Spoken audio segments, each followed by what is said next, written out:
The exotic grasslands of Africa spawn hostile territory. Predators dominate. The great savanna cats, shrewd and powerful, enforce a war of survival.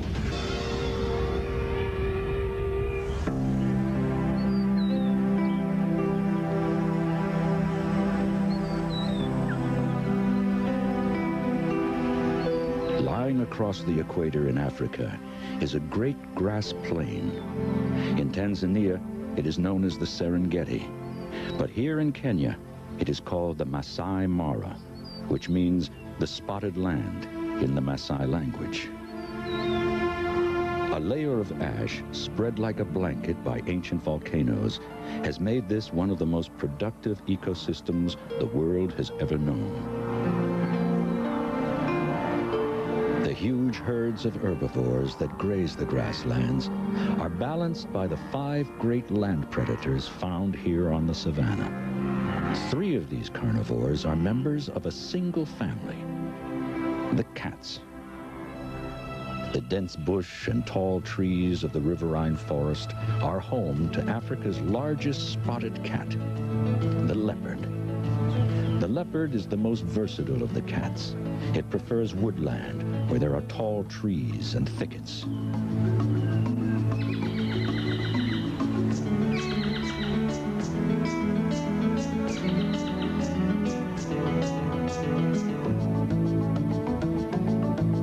The other 2 great cats are adapted to life on the grassland. The lion is the largest and most dramatic of the 2. Its power, combined with its ability to cooperate, put it firmly at the top of the hierarchy.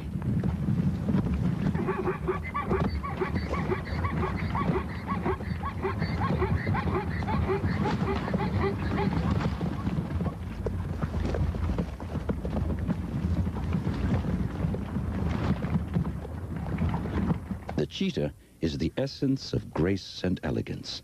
Long-legged, lean, the world's fastest land mammal is so specialized that it has wagered its very survival on a 300-yard sprint.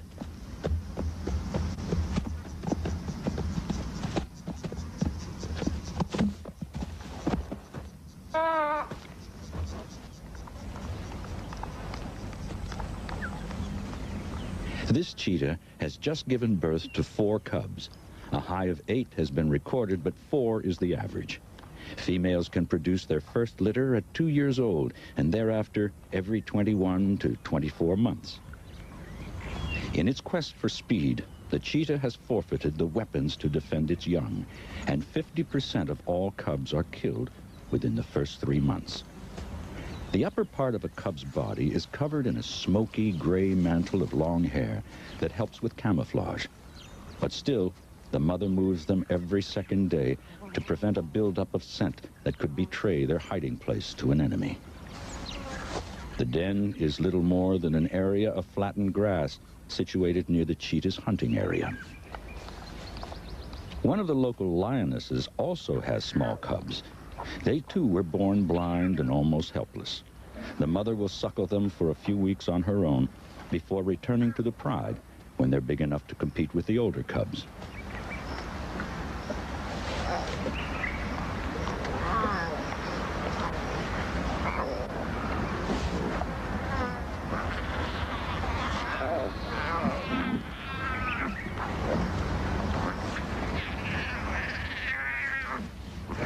Nearby in the grassland, another mother has given birth. The Thompson's gazelle eats her afterbirth to get rid of all trace of scent.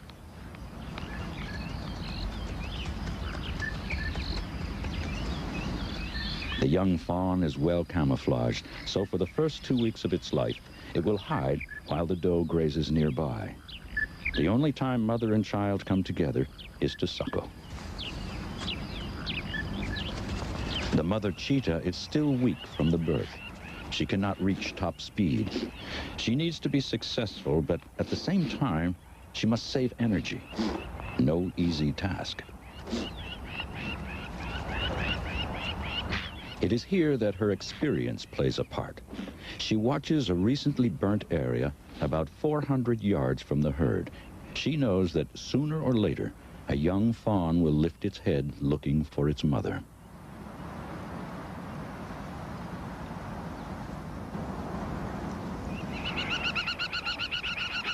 The long vision of the cheetah is legendary, and she can spot a fawn from as far away as a quarter mile.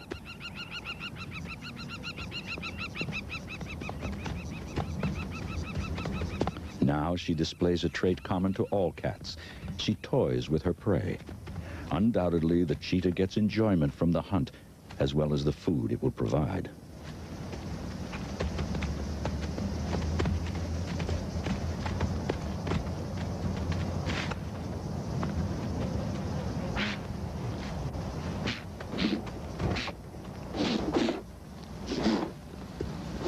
A gazelle fawn is ideal prey for the nursing mother.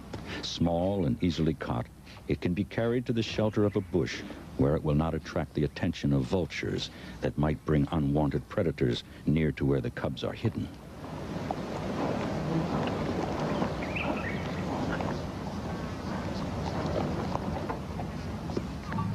The Maasai are a pastoral people who have lived here for centuries, sharing the grass and the water with the game.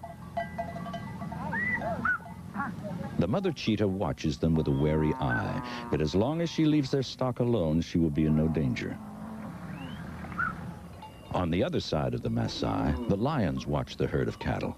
They too have learned from past experience that to attack the cattle will mean death at the hands of the tribesmen.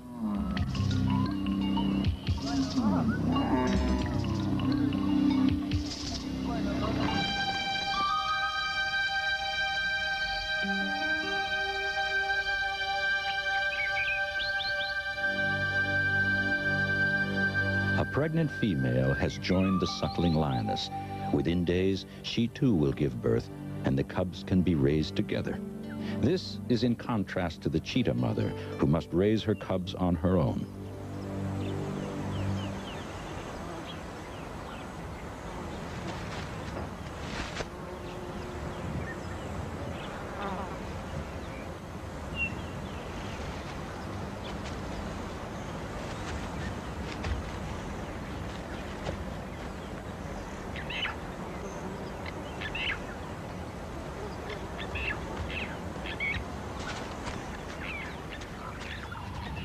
The mother has managed to move her cubs into a patch of bush which has survived the fire.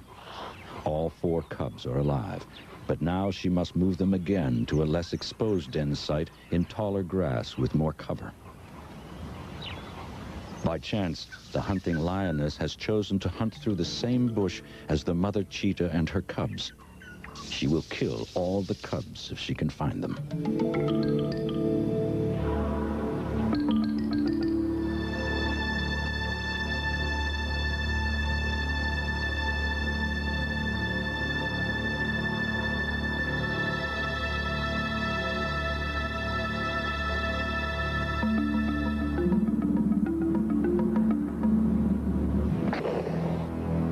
The cheetah is unable to defend her cubs. Nature does not make noble gestures.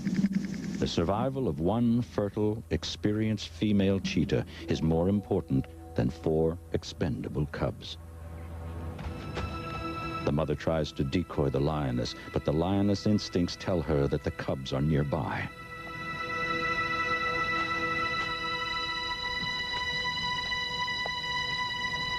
She waits for the bird-like chirp of the cubs calling for their mother. The cubs remain frozen, relying on their camouflage that 1,000 generations have given them. Finally, the lioness loses patience and moves on. The cubs are safe for now. The mother cheetah knows the lioness will probably return. It is time to move. The cubs are 4 weeks old and mobile, so instead of carrying them one by one, she calls. Cheetahs cannot count, so when 3 cubs respond, she doesn't realize that the runt of the litter is frozen with fear in the grass. The cheetah mother ignores the elephants. They represent no danger to her or the cubs. She is very nervous. On the burned grass, the cub's mantle is no longer effective as a camouflage, making them vulnerable to large eagles.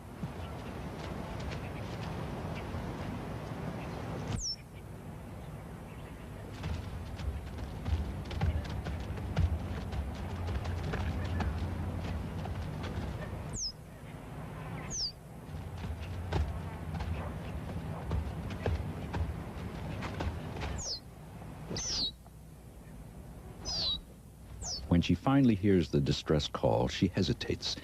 She's worried about leaving the rest of the litter, even though she's making the move in the heat of the day when most predators are not active.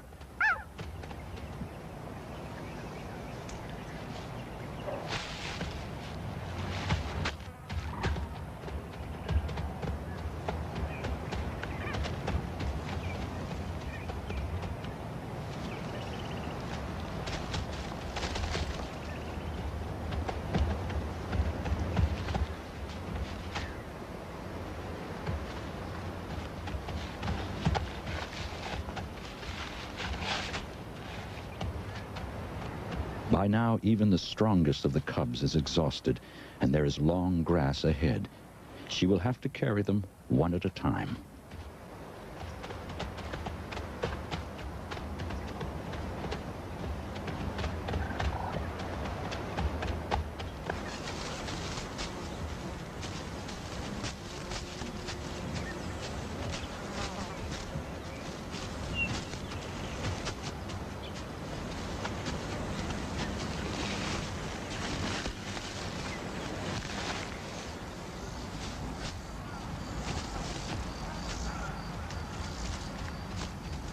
The lioness is also moving her cubs to a new lair. The birth has resulted in a buildup of scent that could attract the attention of hyenas, major predators of lion cubs at this age.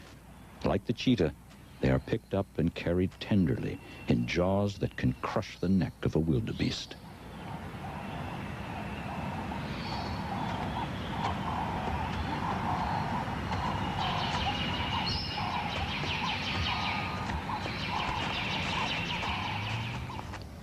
The cheetah cub's father and his brother are litter mates. They are the dominant males of the area. Together, they mark and remark their territorial boundaries. At the same time, they search for chemical messages that tell them a female is coming into estrus. Cheetahs are generally thought to live alone, and while this is true among the females, about 60% of the males form lifelong coalitions of 2 or even 3 individuals. Marking is sometimes carried out on top of termite mounds or up trees where the breeze can spread the scent further.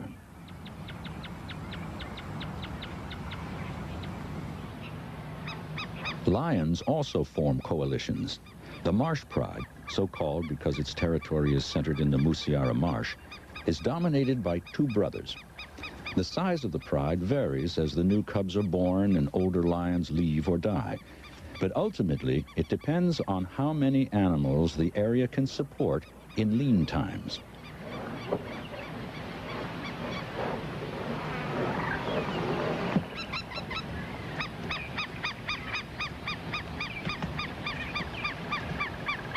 Dominant males do not hold the territory for long. 2 years is a good tenure, and longer than 4 is exceptional. Single cheetahs hunt every 2nd or 3rd day, but our nursing mother is forced to feed more often. Buffaloes are the largest of the grazers that live on the plains, and they are far beyond the cheetah's prey range. She's not interested. But the lions are.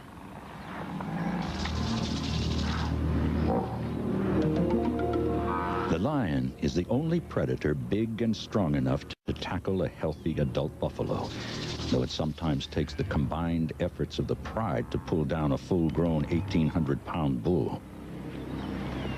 The lionesses move in on a broad front, hoping to isolate and surround the single animal. But an overeager subadult male rushes ahead and spoils the attack. Unknown to the cheetah, the buffalo are stampeding through the area where her cubs are hidden.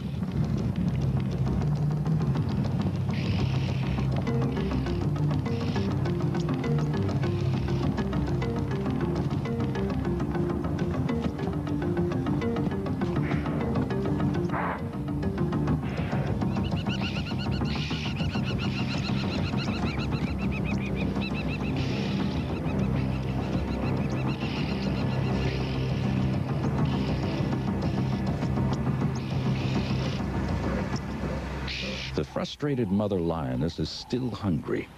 She turns to smaller prey. But lions must pay a penalty for their power. They sacrifice speed for strength, and this Thompson's gazelle is just too fast for her.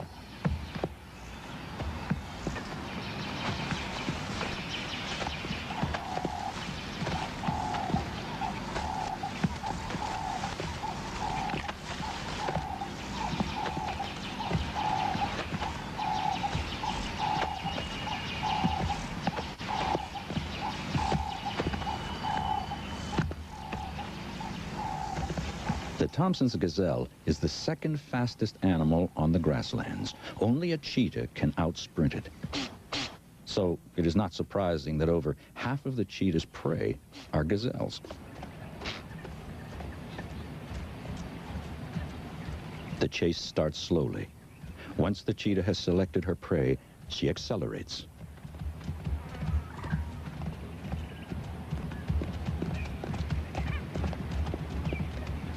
The gazelle has a top speed of 50 miles per hour. The cheetah peaks at 70. But the gazelle does have one advantage: stamina. If it can stay ahead for 300 yards, it will get away. To sustain its great speed, the cheetah's body needs massive amounts of oxygen. It has large lungs and wide nostrils. It can also raise its normal breathing rate from 16 breaths per minute to up to 156. But its weakness lies in its inability to get rid of heat fast enough. And if it keeps running for too long, it can overheat and die.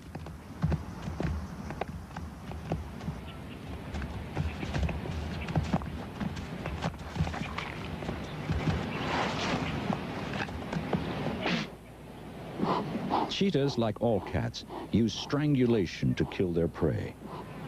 The exhausted gazelle dies quickly. Unlike the lioness, the cheetah does not have the strength to defend her kill against scavengers. Instead, she concentrates on getting as much food as she can in the shortest time.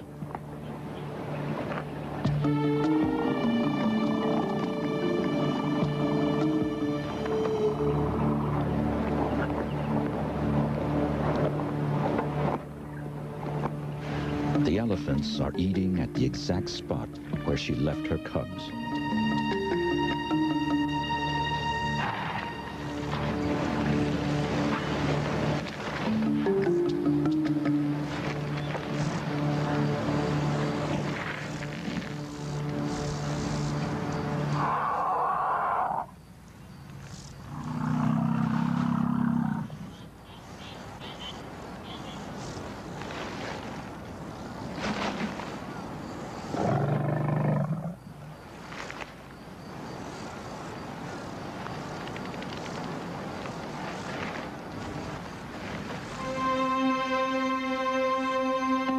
In this case, the cub's instinct to freeze in the grass has been fatal.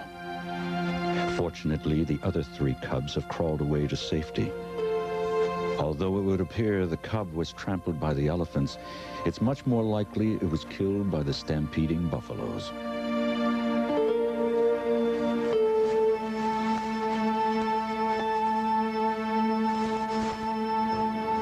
At first, the mother cannot believe her cub is dead. Then, an interesting thing happens.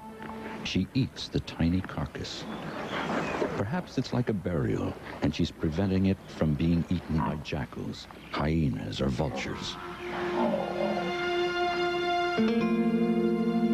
It has been a tragic day for the cheetah family. But ironically, for the 3 remaining cubs, their chances of survival have been increased. For the mother, there is one less mouth to feed.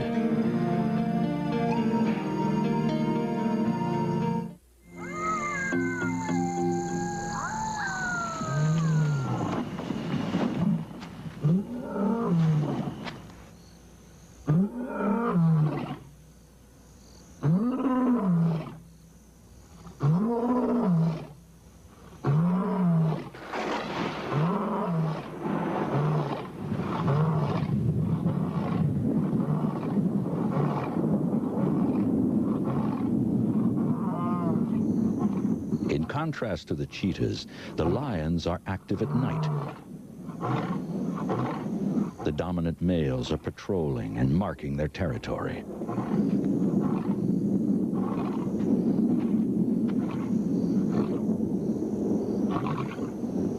The lionesses have rejoined the pride, so now there is a total of 6 cubs. Tonight, one mother is guard and nursemaid to all of the cubs, while the rest of the pride hunt.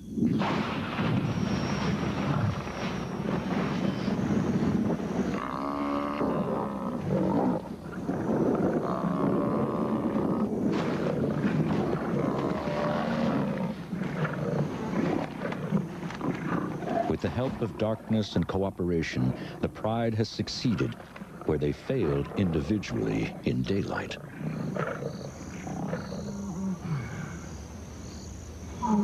One of the mothers returns to call her sister and the cubs.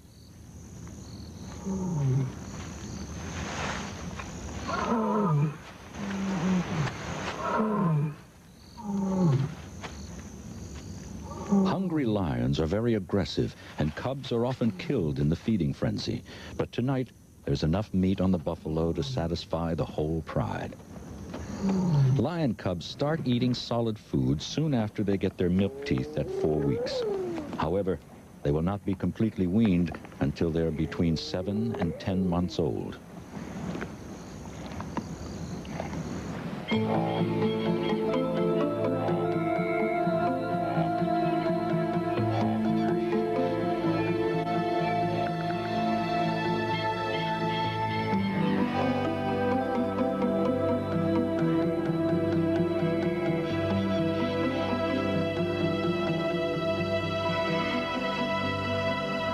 The vanguard of the great migration herds arrive on the morrow.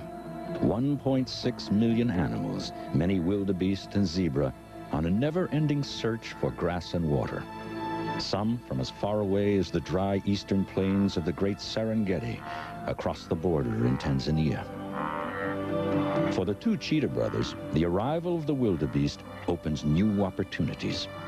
Each of them weighs over 100 pounds. That's 20 pounds more than the female. And between them, they can hunt adult wildebeest.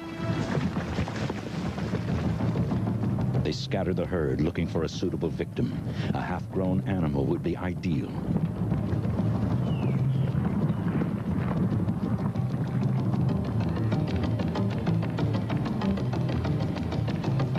They target a young animal and increase speed.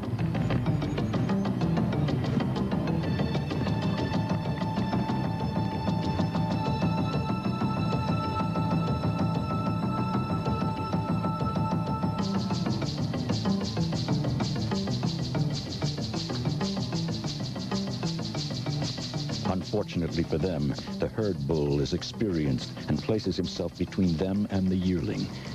It would never use this defensive technique against lions.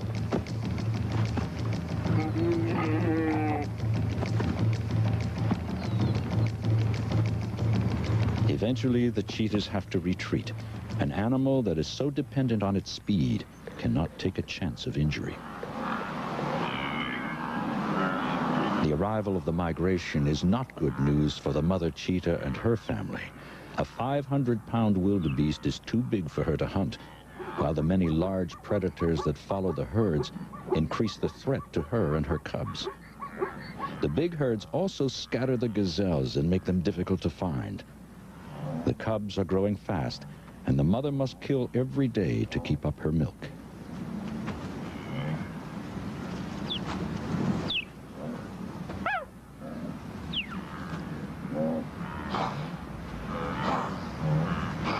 Wildebeest must drink at least every other day, but they are wary of the water hole, for bitter experience has taught them that danger often lurks in ambush.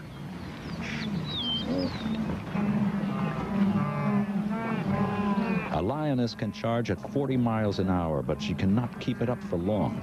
So as an experienced hunter, the mother lioness knows she must start her attack from within 30 yards if she's going to be successful.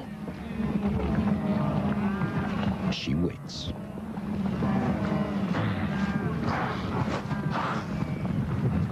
Now now, the sheer number of wildebeest is a disadvantage. They impede each other in the confusion.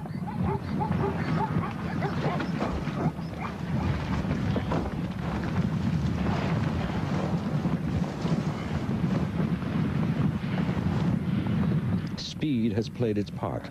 Now, strength takes over.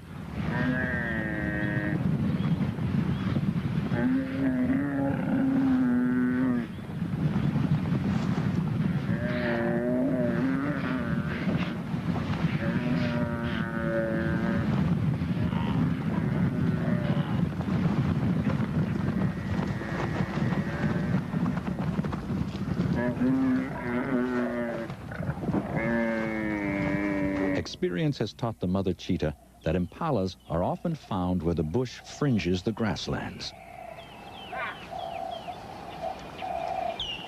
Some unseen and unheard signal warns the cubs to stay behind and allow her to hunt.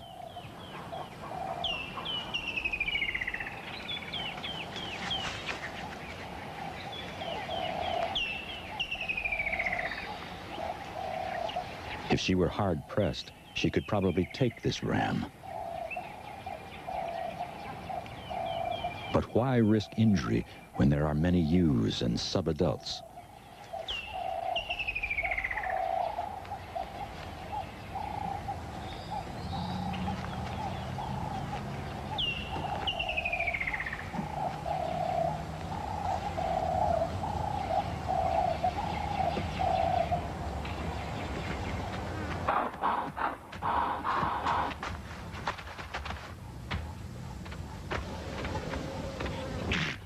The impala tries a technique called starting. By kicking its back legs, it indicates to the cheetah that it is fit and healthy and difficult to catch. However, in this case, the maneuver costs the inexperienced animal valuable seconds.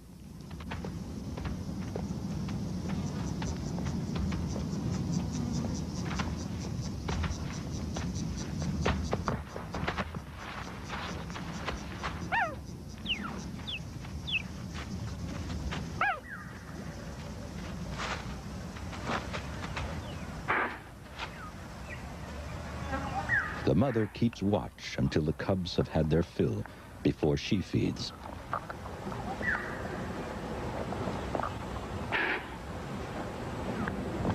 There is always a danger that the scent of a kill will attract enemies, such as lions or hyenas, so as soon as they have eaten, she leads them away.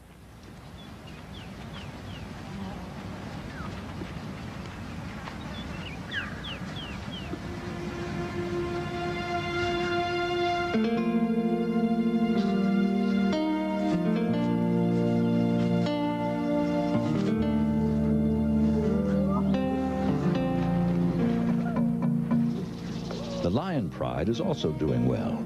The cubs can suckle from either of the females, and as they play together, they establish strong bonds.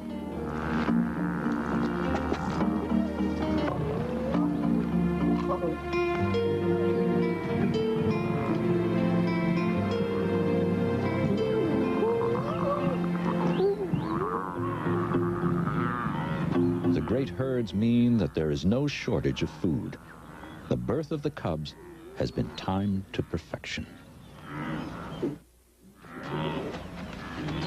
The fact that there are many animals does not always mean that the hunting will be simple. Many ears and eyes are tuned to detecting stalking lions. But the mothers are experienced and successful hunters. Here, they cooperate to outwit the prey. One moves out in full view of the herd, while the other takes up a position behind.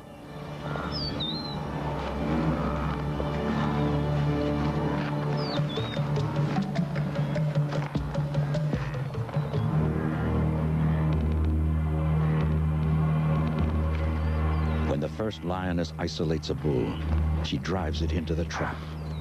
There is no escape.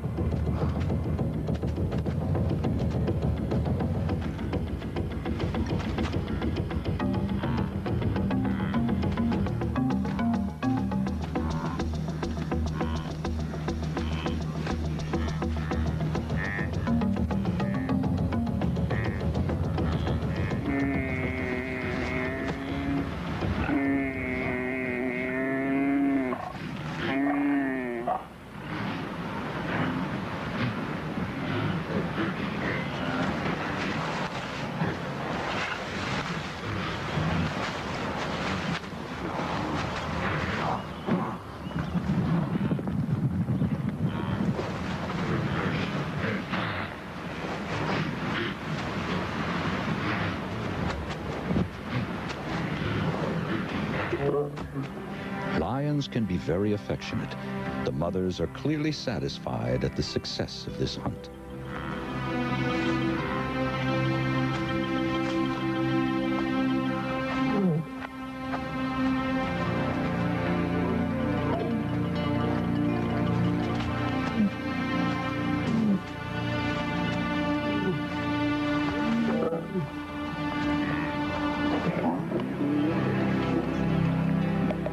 Only when the male is well fed will the cubs join him on the kill.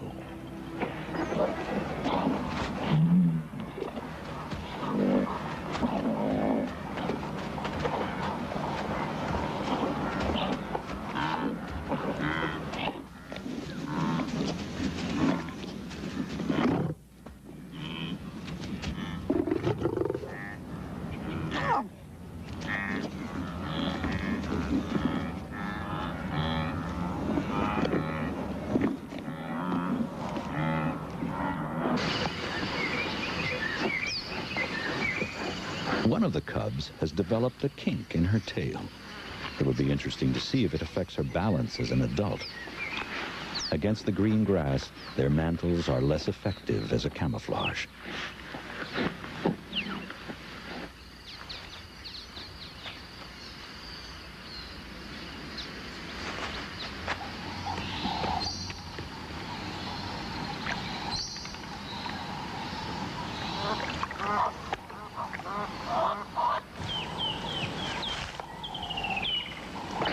It is well known that of all the big cats, the cheetah spends more time teaching its young to hunt. Now the mother is preparing them for the day when she must leave them. So when one of them stumbles on a young impala, she watches but does not interfere. The cubs find the fleeing impala irresistible, but the method of killing has to be learned.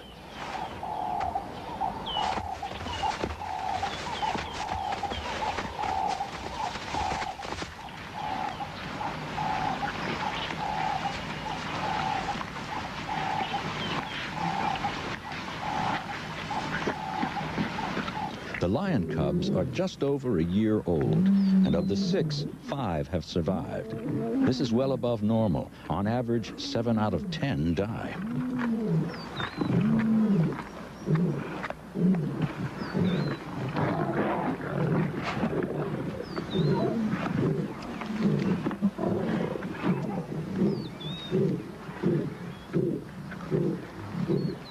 By now, the cubs know their place within the pride, and they are the first to give way when one of the dominant males arrives to claim what is left of the kill.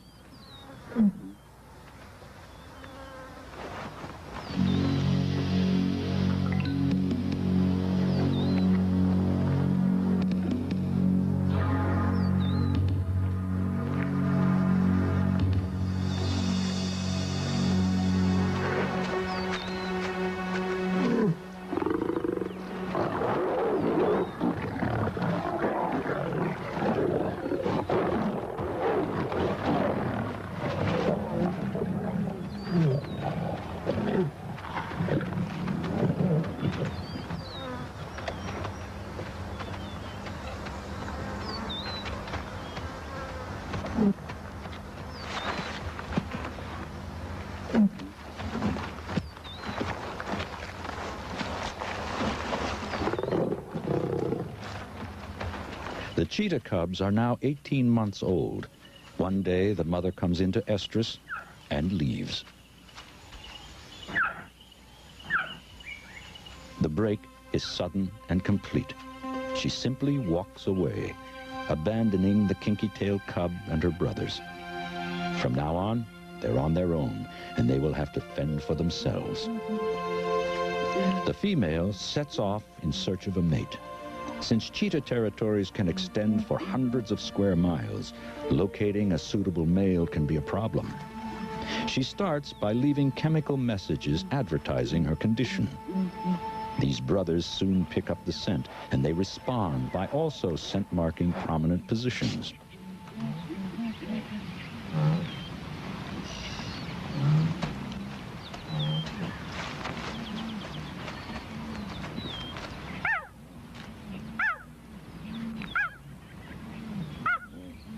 Both the female and the brothers use calls to locate each other. Finally, they make contact. The courtship can last for up to a week, and it is believed that the competition among the males brings on ovulation. The subsequent mating is brief and is the male cheetah's sole contribution to the next generation.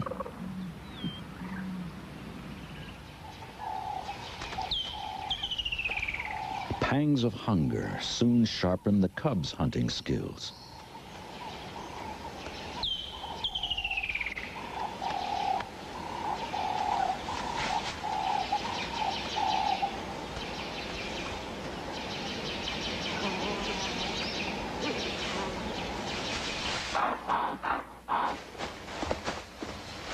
The kinky-tail cub, though smaller than her two brothers, makes up in heart for what she lacks in size. Her crooked tail does not seem to be a handicap. The kill is a cooperative, untidy, and brutal affair. But it does bring three hungry cheetahs much-needed meat and opens the door to their independence.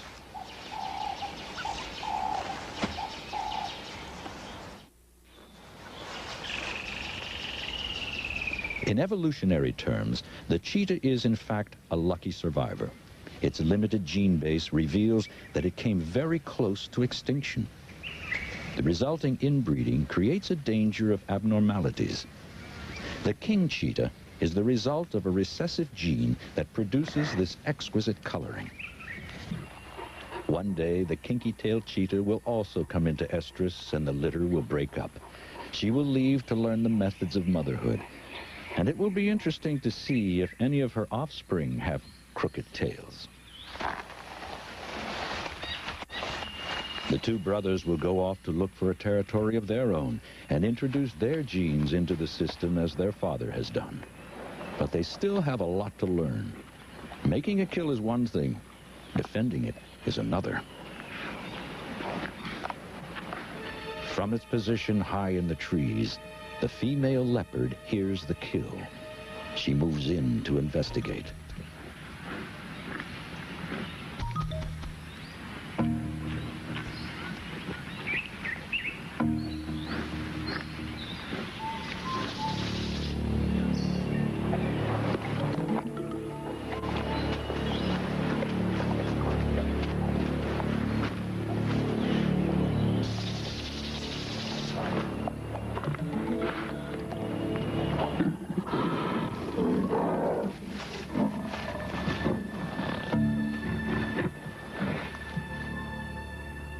The leopard, in turn, is outranked by hyenas.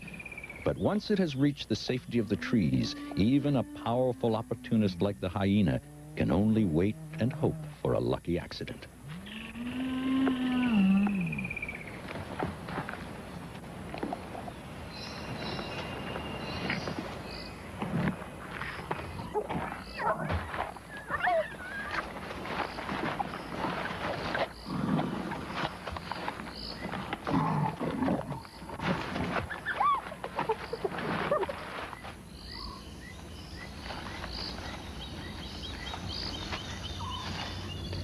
It has been nearly 2 years since the mother lioness gave birth, and now it is time for her to mate again.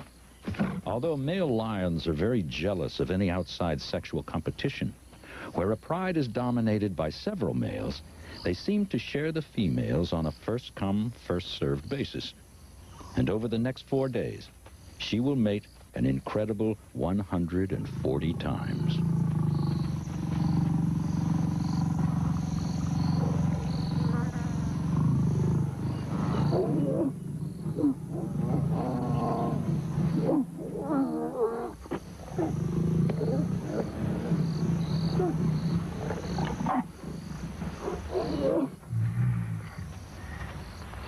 For both the cheetah and the lioness, another cycle has begun.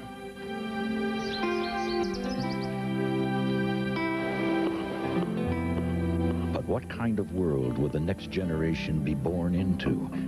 Can they survive the assault of humankind's exploding population? Will the vast herds still be there to make their annual migration? To the east of the Mara, humans have already sacrificed the diversity of a wild system and gambled on one exotic grass: wheat. Tractors have replaced elephants. Fences have replaced natural barriers. But it is not only the cheetah and wildlife that have lost out. These were valuable grazing lands for the Maasai. Now, their cattle must graze areas that previously were rested under their rotational grazing system.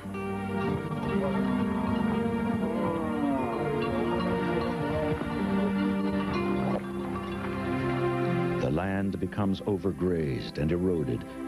Once productive grasslands turn into scrub, and the running cheetah risk injury.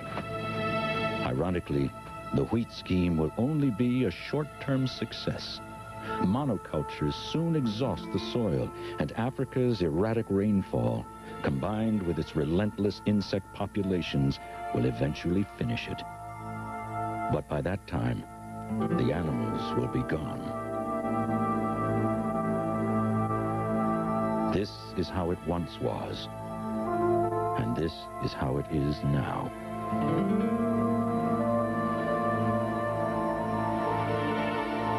Undoubtedly, the wildlife's future is in the hands of human beings. Perhaps these visitors do not know it, but the interaction they're having right now is the future to saving this endangered cat. 1.8 million tourists visit Kenya every year. Westerners will, it is estimated, spend $40 billion in Africa by the turn of the century. Their reason for visiting the continent is the drama of life in the wild. The lion and the cheetah are its stars. But as more and more land is appropriated for misguided agricultural schemes, the national game parks will become overcrowded. This cheetah cub was run over by an insensitive driver, overeager to please the tourists. Yet, if we can find a balance, they, and indeed all wildlife, can become a self-sustaining way of utilizing the marginal lands of Africa. Valuable foreign currency can be earned, which in turn can improve the lot of the people sharing the ecosystem with the cheetah and the lion. This symbiotic relationship could preserve the marvelous diversity of Africa.